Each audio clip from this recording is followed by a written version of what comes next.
Hello there and welcome to a very special edition of Black and White with Arab News. The fixtures are out, so we've all had a little bit of time to ponder over them, and who better to do it with than obviously my sidekick from Arab News, sports editor Ali Khaled. As always, the man on the ground in Newcastle, Liam Kennedy. Gents, welcome. Ali, I'm going to start with you as we always do. Just saying to Liam before we started this, nice to have a home game and nice it not to be Liverpool or City away. Yeah, I mean, it's, well, first of all, good to see you again, Pete. We've had a little break since the end of the season, but it's good to be back. I mean, season just seems to have, they've stopped playing football a couple of days ago, and now we're looking forward again, which is nice, at least, you know. Yeah, I think it's a great first fixture for Newcastle. You know, you would have wanted a home game, I think. Yeah, that would have been the priority. And to get it against Nottingham Forest, you know, who... You know, with all due respect, of course, you know, will be, you know, returning. So there's a lot of attention on them. You know, had it been the other way around, had it been at, you know, Nottingham, maybe it would have been, you think, with the crowd behind them, it would have been a really difficult match for Newcastle to get into, you know, a team returning to the Premier League. But at home, I would expect Newcastle to win that game. I think it's a good start. The game after that's Brighton, is Brighton away again, you know. Could have been there are the more difficult games that show up soon afterwards, but yeah, it's a good start. Can't complain about that. Welcome, Liam. August looks all right, barring the top two, but like we've both said, you've got to play them sometime, so possibly get them out the way, right? Yeah, good to be on. Cheers, guys. Yeah, I think Newcastle couldn't have asked for any better a start, to be honest. Traditionally, if you look back over the last 10 to 12 years, there's been a lot of Tottenhams, a lot of Arsenals. Liverpool, there's been quite a lot of tough games on the opening day of the season. Traditionally, Newcastle tend to face, on average, a team who finished in the top six the season previous. So to have got a newly promoted side at St James's Park, which will be rocking on the first day of the season, after hopefully 75% of a positive transfer window, a positive summer. Yeah, I think there's a lot to look forward to this season. There's a lot of positivity, and Nottingham Forest, then Brighton. Brighton's a tough game.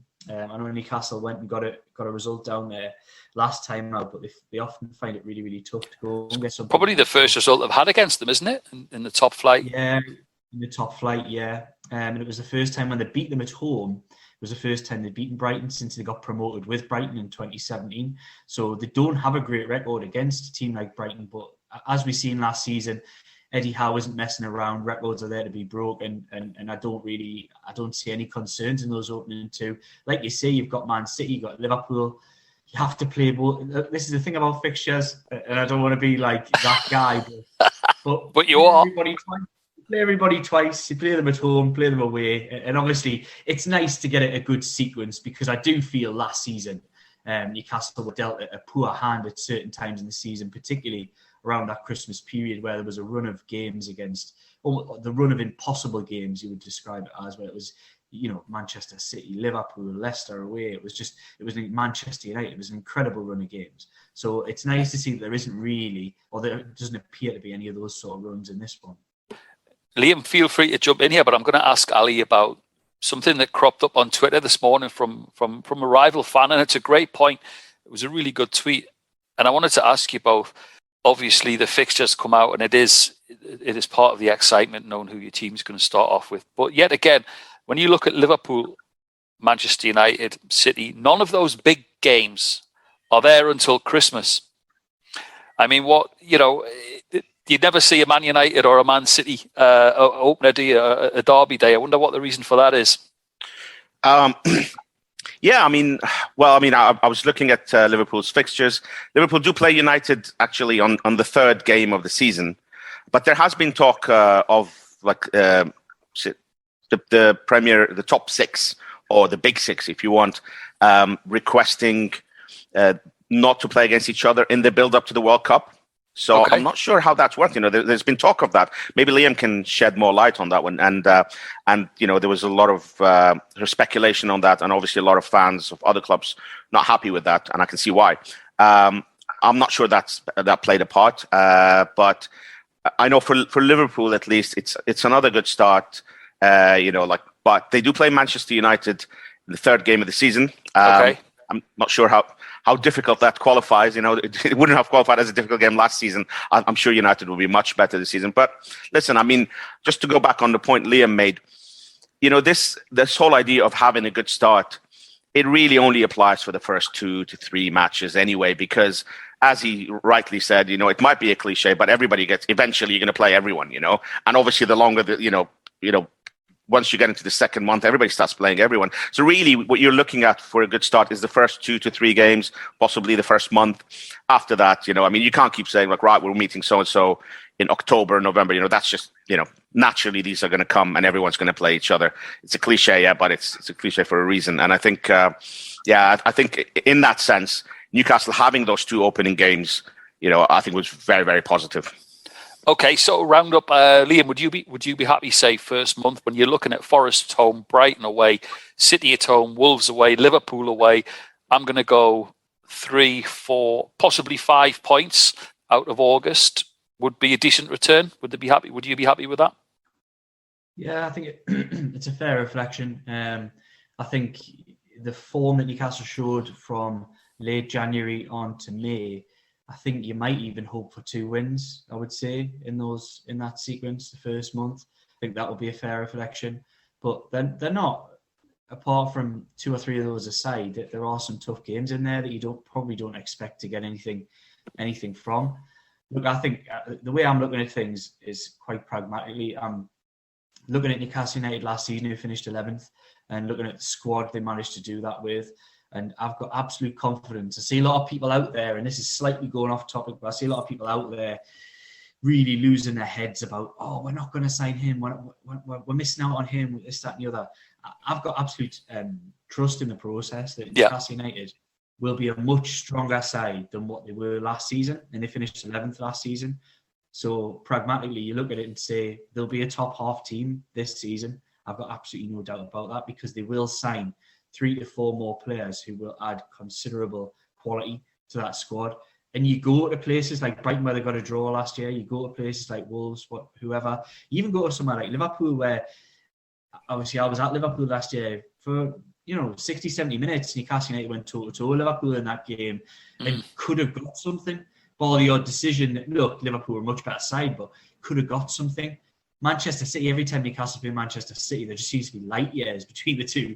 It's an impossible one. I don't know how the disparity. They're in good company, though, aren't they? Yeah, they are. They're incredible 2 football clubs, and the signings they've made this summer only further widens that gap, in my opinion. But look, you don't expect to go to places like that. But I think Newcastle United would be better suited. I think a full summer with Eddie Howe's coaching, away from the pressure of playing games, they're going to be a better side next season. I think everyone just needs to chill. That would be my message for the summer. It's a good message. Go on, Ali. Pete, I was just going to say, just to follow up that, I agree in that, when Newcastle played Liverpool and Man City at the end of last season, not much was expected. And in the game against Liverpool, I think I remember, listening to Liam speaking about it afterwards, and you could see the difference between the 2 teams, but it was only 1-0. It was only 1-0, and like the last few minutes were very, very nervous for Liverpool. They were going for the title, and Newcastle really didn't have much to play for. But so even with the big gulf in quality, it was only 1-0, and it was a nervous end. So I mean, you've got these 2 games against City and Liverpool in the opening 5 fixtures, and you might look at them, very pragmatically and say, right, well, you're probably not going to get anything out of those 2. But I'm sure, and I'm sure you'll agree, that's not how Eddie Howe will look at it. And, City, that you're playing them at home, it'll be completely different to, to the Newcastle team that came up against City last year. And, and again, the Anfield will be difficult, but I'm sure Eddie Howe will be thinking there's nothing to lose here, and if it's on the back of a decent start in the first couple of games, who knows, I mean, like we're assuming these 2 games are no pointers, but, could pick up a point here or there. Fascinating to see. I mean, you mentioned Eddie Howe there, and you mentioned players. Just before I come back to Liam, Ali, I wanted to mention this Nations League. I mean, what I can't quite get my head around is, as we introduced this podcast, we said welcome back to a new season of Black and White with Arab News, but it literally has been 2 minutes. If it's that for us, it's that for the players, and then to have this these friendlies that are basically glorified friendlies, which the players and managers have come out and said themselves. And then you've got the season starting on the 6th of August. Then you've got the break. Then you've got the World Cup. I mean, when do these players get a rest? It's no wonder these aren't being taken seriously, is it? No, absolutely. I'm. I remember with the first edition of the Nations League, we were kind of thinking there was some decent matches, and there was a lot of thought that, well, look, this is actually, if you're going to play friendlies, you might as well have a bit of edge to them and all that. So that's better than, but I don't think that's how it's played out. Certainly not this summer. I think the players looked exhausted, and obviously England's result was a big one. But as a lot of people pointed out, France didn't win any of their games either, Germany have been pretty poor and all that. All the teams have looked tired. None of them have really performed. England's, 4-0 defeat to Hungary, got a lot of people talking about, well, the players are tired and all that. Well, a lot of managers have been saying that throughout the season. I mean, I know there's little sympathy for the top clubs, quite rightly as well, in many of the cases. But, Conte and Klopp and Guardiola, sometimes it comes across as whinging when they keep talking about too many matches and all that. But, now I think a lot of people agree. They look at those England matches and say, they're pointless, And while I wouldn't want to mess too much with the domestic fixtures, whether it's the League Cup, the FA Cup, obviously the league stays as it is, you can make it a lot less, take a lot of the load off the players by reducing those international breaks and those international friendlies. It's just too many breaks. Absolutely. Speaking of internationals, Liam, that leads me nicely into you. Bit of media and fan call that Gareth Southgate's not the man for England, and their focus has turned to Eddie Howe. Is there much in that? I wouldn't say there's much in that at all. No, I think Gareth Southgate, it's my understanding Gareth Southgate retains the confidence of everybody at the FA, having delivered 2 incredible tournament performances. Of course, they may have had favourable draws. And personally, I think Gareth Southgate has his flaws as a manager. I don't think he is beyond criticism. But you would think, having delivered a final in the Euros and previous to that a World Cup semi-final, he's probably got enough sort of cash in the bank there to deserve another crack at a World Cup. Do I think England will do well this summer under this winter under Gareth Southgate? No, I don't. I think they'll struggle. I do think they'll struggle. I think people maybe get a little bit carried away with the England bubble and the idea of young players. I think they've got a good squad.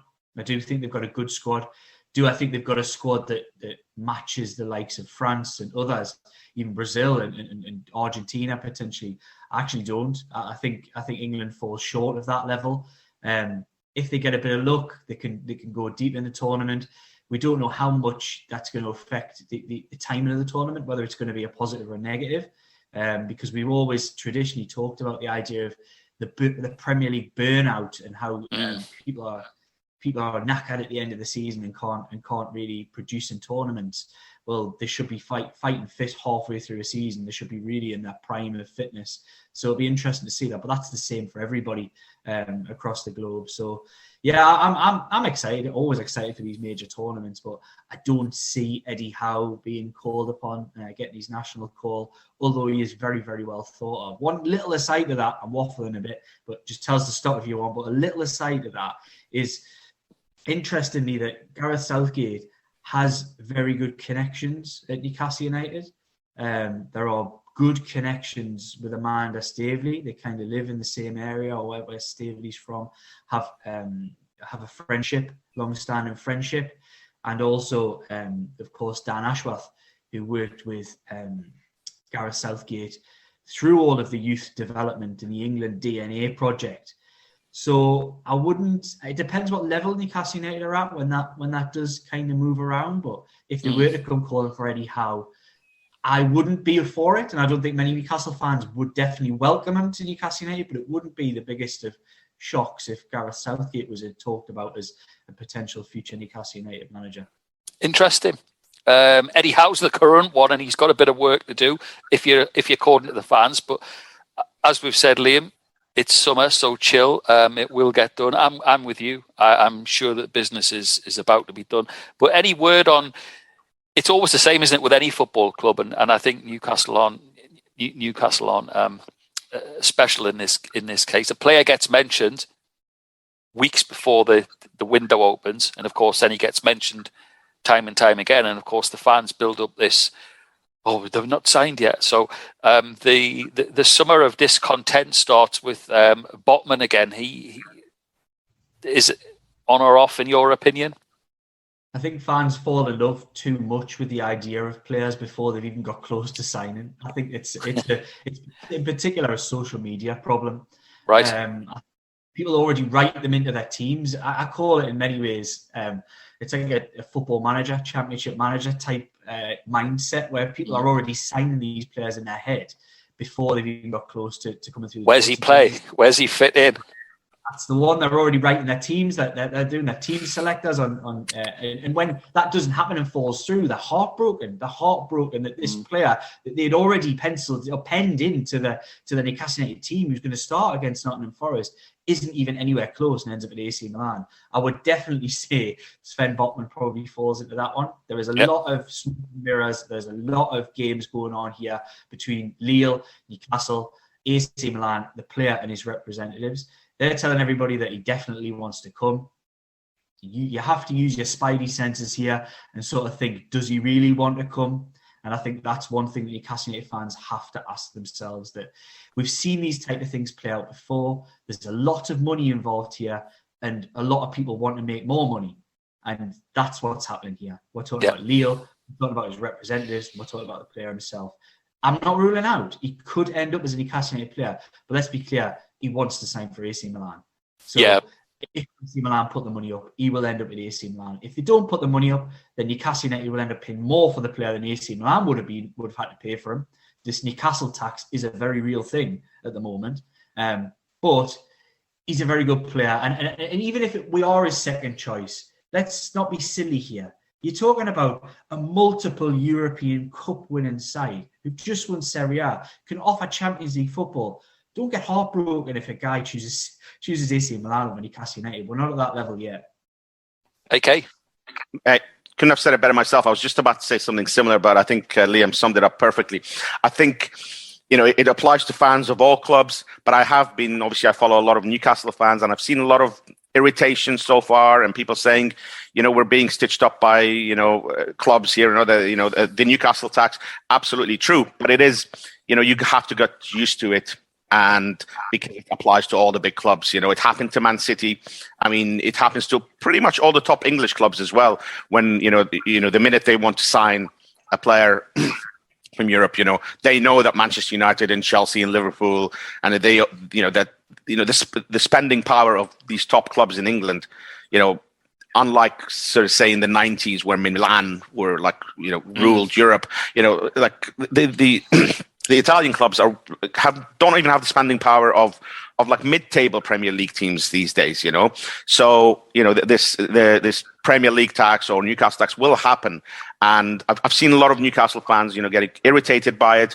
And I think you just got to get used to it. Like Liam said, it's no shame that someone wants to join the champions of Italy. That's, and look, a lot of Newcastle fans might be thinking, they're adding money onto this. Why is so-and-so player joining us and all that? But, all these things about playing the Champions League, playing for the big European clubs and all that, for a lot of players on the continent, that still applies, I mean, sure. And not just, and again, this applies to not just Newcastle fans. I've seen Liverpool fans, United fans at the moment, already, angry that, why are City and Liverpool signing players? We haven't signed anyone. It hasn't been a week yet. We've just been one week into the transfer window. So people... Liam nodding sagely there. He's quite chilled. So as Liam said, chill, it will happen, Okay. Where are we at then with a centre forward? Ekitike? I think that's more likely than not likely at this stage. Again, I don't want to nail my colours exactly to the mast, but the things that I've been hearing is that deal should get done. Okay. You never know. Again, you never know how these things play out, but there has been, in that deal, there's been agent problems. That's how I would describe it. The sense is that the player wants to come. The club have been more than happy. This deal was agreed a long time ago. It hasn't taken a lot of agreeing because it was accepted at the end of January and the same deal was on the table. So it hasn't taken a lot of pushing through.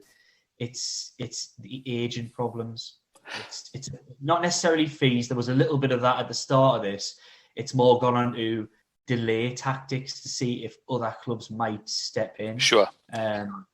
Speaking of that agent problem, I wanted to put something to you which hasn't come up yet, and it just cropped into my mind this week. Miggy Almiron's agent, who's never short of a word or two.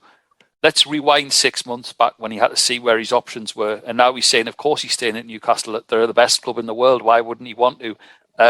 He's changed his tune a bit, hasn't he? Oh, he has, yeah. He was touting. He's been for the last 2 years until the takeover. He's touting his player to every club in Spain, every club in Italy. He was desperate. Dunstan Fed. Desperately trying to make some money off Miggy. My understanding is that the player's well liked at St James's Park. I don't think there is an immediate need to allow the player to go. But should an offer come in, and this stands to quite a few of the players in that squad, should an offer come in, and we're not talking huge offers here, I would think if Newcastle can make their money back on Miggy Almiron, I think they would take that and use that money to further strengthen. Because I think there's a decision to be made in that department in particular. Newcastle are after a wide forward. And one of probably Jacob Murphy and Miggy Almiron is probably going to drop out of the squad this summer. Another player who is well liked is Jacob Murphy. Lacks the quality, doesn't have the same level of quality as Miggy Almiron, but does if you're building a squad, gives you a little bit more versatility in the sense that he can play as a right wing back if you need him. If Trippier's not there and Kraft maybe has to tuck inside, can play on the left, can play on the right. He's got a little bit of versatility. He's of course a Newcastle United fan and is on a long-term contract as well. I've only recently signed that 6-year incredibly mental 6-year deal only 2 years ago under Mike Ashley. He loves that. Our Mike did. Okay, brilliant stuff.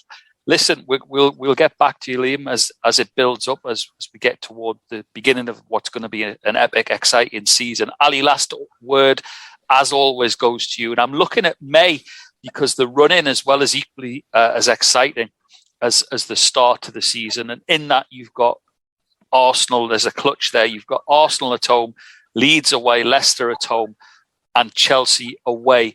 And who knows what could be riding on those May fixtures come that time.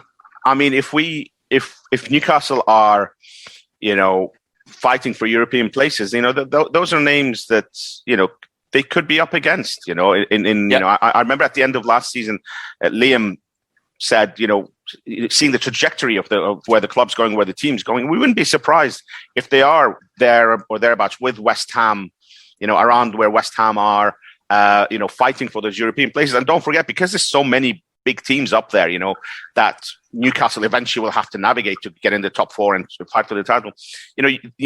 Now, those UEFA Cup places,